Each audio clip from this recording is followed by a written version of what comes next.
we're taking you through all the included and extra charge dining options on board Marella Discovery and ranking our experiences, but not with stars. Oh no, we're doing things a little differently and using eggs. How exciting! Let's see which dining venue really cracks the top spot. Really? First up is the Islands Buffet. This is where you'll find those big buffet spreads throughout the day, whether you're after a full English breakfast, a quick lunch or a hearty dinner. And if you get peckish in between meals, you can still grab snacks here. It's got a really relaxed vibe and there's no dress code to worry about. Perfect for a casual bite to eat. Now, we only ate here a couple of times on our cruise, didn't we? Yeah, because to be fair, we just got distracted by Snapchat, which we're going to in a moment. We don't normally eat dinner in the buffet. We normally always go elsewhere. Because we're snobs. So the only times we would have eaten there is either breakfast or lunch. So we actually never ate there for breakfast at all because we love the Snack Shack so much. But what we did have was tasty.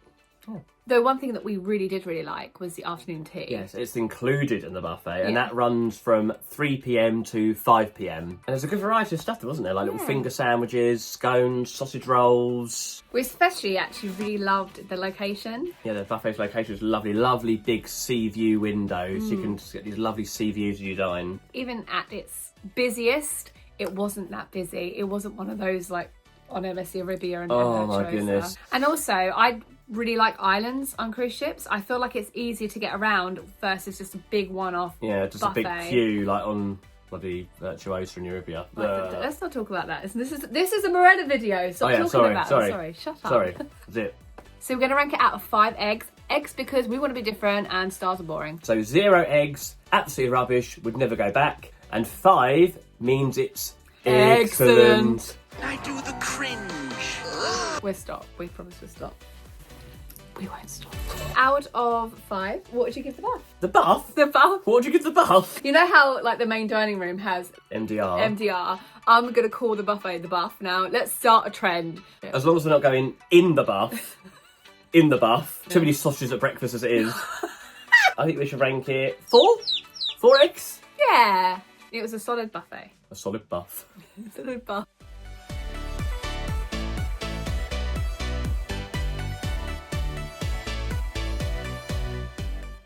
If you're new here, I'm Amy and he's Nathan. Together we're Namy Does Cruising.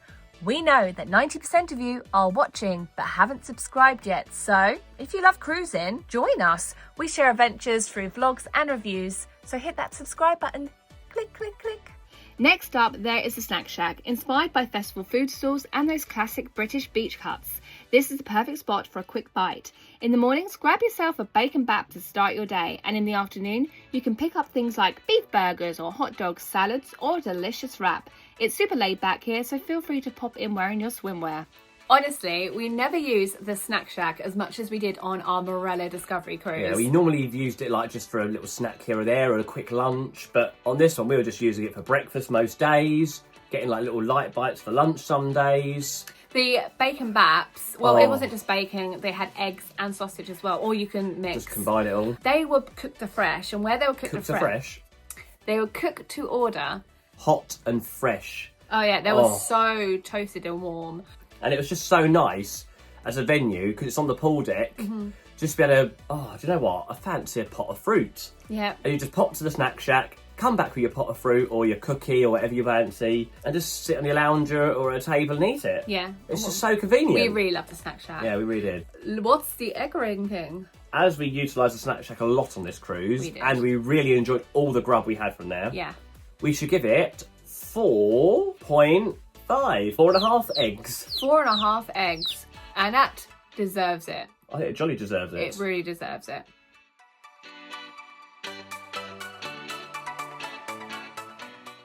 Moving on. 47 Degrees is the main dining room on Marella Discovery. This stylish venue is all about sand and sea vibes, with floor-to-ceiling windows giving you amazing sea views while you eat. The space is really open with a grand double staircase. It also hosts the Great Musical Afternoon Tea, a unique weekly event where you get dishes inspired by famous musicals. Plus, there's a selection of 6 teas, or you can choose a cocktail to go with your meal. The Great Musical Afternoon Tea is a chargeable event, costing £18.95 per person if you book in advance through Marella Cruise Control. During the day, the dress code is casual, but for dinner, you'll want to go a bit smarter. So this was actually our first cruise on Marella in a couple of years. And when we went on P&O, we were like, oh, actually, we think P&O's food is better than Marella. But when we went back on Marella Discovery, we were like, actually, no, it's, I would say, on par. So to us, we feel like the food's improved. It might be because it was 2 years ago, so we can't really remember it 100%, because we have cruised a few other lines since then, as well as P&O. But it was a lot better than what we'd remembered, and the quality of the food was really, really good. If this is the only dining room we could go to on board, then I wouldn't be crying over that. No. I'll be quite happy with that. And the staff was so good and attentive. On our first day, literally before we even got to like the bottom of our glass of our wine, he's like, top up, top up, top up. So we must have had about 3 or 4 top-ups during that dinner, and we left feeling rather tipsy, didn't we? It was really funny. He had a lot of banter. Staff are, on the whole, excellent. I would say the happiest crew at sea. Yeah, that we've experienced That anyway. we've experienced, and I think that shows in every aspect that we've had of the dining. Yeah. So the egg ranking that we would give to the main dining room is 4.5 eggs again. 4.5 eggs. That's a good ranking.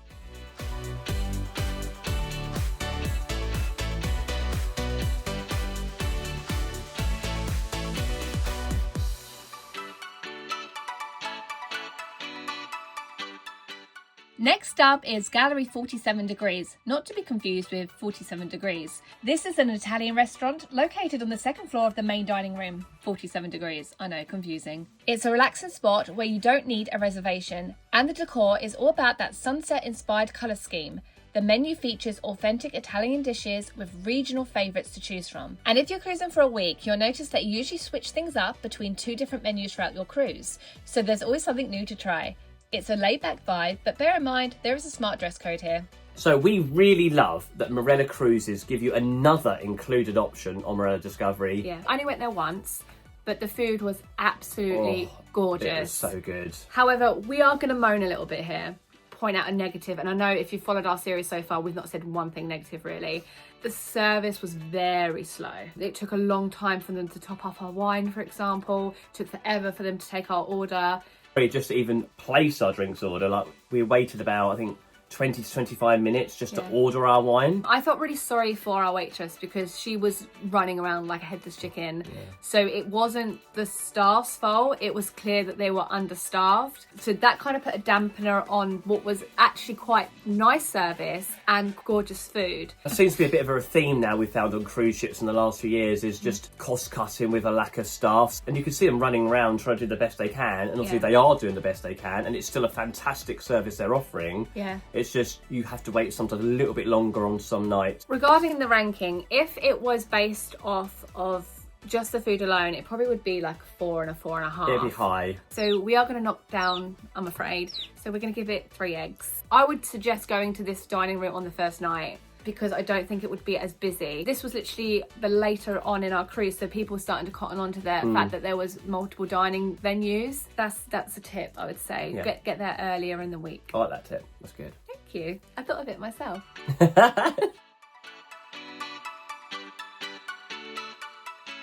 Next, let's talk about the Glass House, which has had a recent makeover to give it a trendy beach club vibe, complete with couple-sized Balinese beds.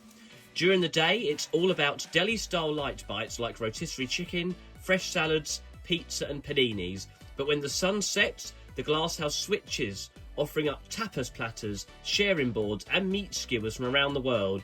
It's a laid-back spot during the day, so feel free to wear your swimwear. But come evening, there's a smart dress code to keep in mind. The Glass House is located at the aft of the ship on deck 9 and offers stunning sea views whilst you dine there. And the portions are Generous. very generous. Yeah. So go hungry. They don't have a late night buffet in the buff.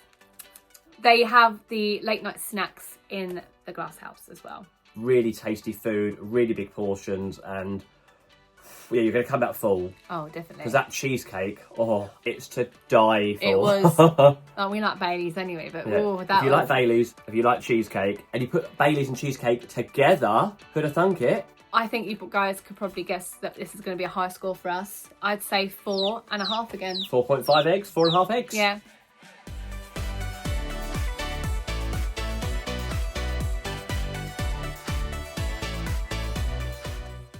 Next up is Surf and Turf, one of the ship's specialty restaurants.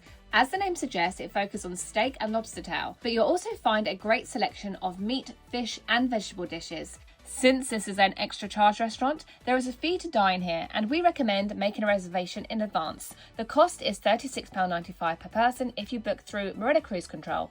Also, there is a smart dress code here, so be sure to dress accordingly. So we would rank Surf and Turf extremely highly in comparison to other specialty restaurants we've done on various cruise lines. Especially some of like the big American lines, especially on Celebrity, I found that the steak, I mean, it was great, but they charged a lot of money, but actually it was only one step up, I would say, from the main dining room. Celebrity's main dining room was so good that the specialty restaurants just didn't feel that much for cut above. Yeah, we really enjoyed our meal at Surf and Turf. Yeah. We were a little bit adventurous this time by trying a few different dishes for our starter. Anybody who's new to the channel knows that I'm a bit of a fussy eater.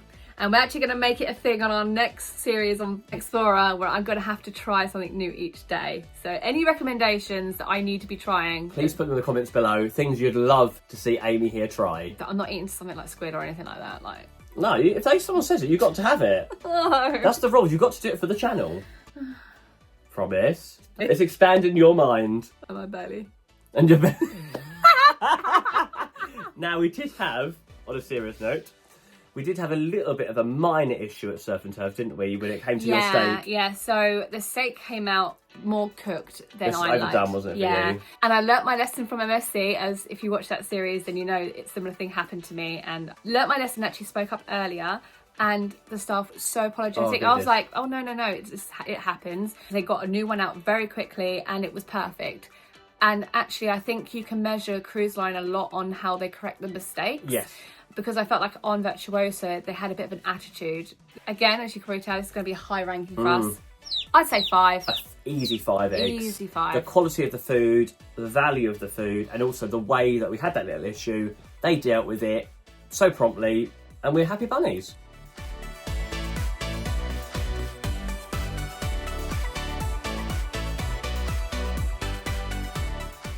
The Sushi Bar is tucked inside Kora. This place is perfect for sushi lovers, with dishes like spicy tuna rolls, salmon sashimi and sea bass nigiri on the menu. Like the other specialty restaurants, there's a charge to dine here, and it's recommended to book in advance. The cost is £17.95 per person if you book through Marella Cruise Control. And just like the others, there's a smart dress code to follow. So for £17.95, you got so much food. And we tried sushi for the very first time, never even touched sushi before on Discovery 2. So we were like, we have to go again, because now I'm a bit obsessed. Yeah, she got the bug. Yeah, the amount of food you got was just absolutely ridiculous. Like, they bring like edamame beans out for you, then like a miso soup, then you have like your little dim sum. I call it little dim sum, it's bloody huge dim sum. You have to be careful, because by the time we got to sushi rolls, it was like, you're half full already. We didn't even get to pudding. Yeah. But next time I might skip the dim sum and actually go for the pudding, because the sushi rolls, they're so tasty, they're so good. If you've been watching our vlogs, then you know we accidentally dined with the captain, his wife and his child. On formal night, just casually sitting next to the captain in the sushi bar. Yeah, we didn't have to pay extra for that or anything. We just got a private, like, chatting away with him. But how would we rank it? I thought it was quite excellent. I thought it'd stop the excellent puns. Oh, 5. 5. 5 eggs for sushi.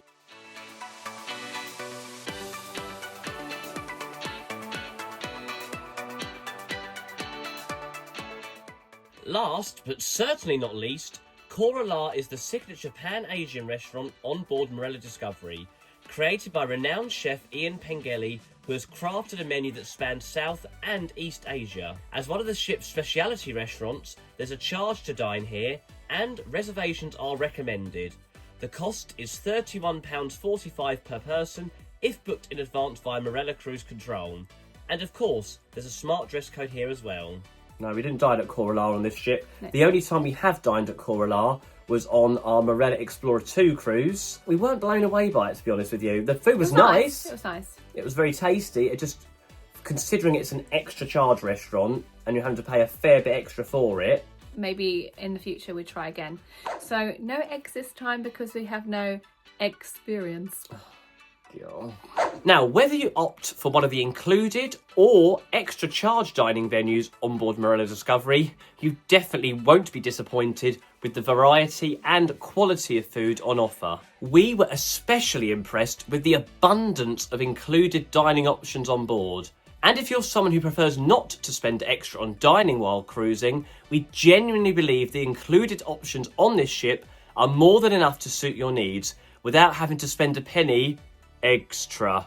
Oh, why'd you do this to me? If you'd like to see more of our Marella Discovery experience, we have full day-to-day vlog series. And if you're intrigued by the Glass House, one of the included venues on board, this is the video to watch next. There's also plenty of other useful information over there too, so we'll meet you over there.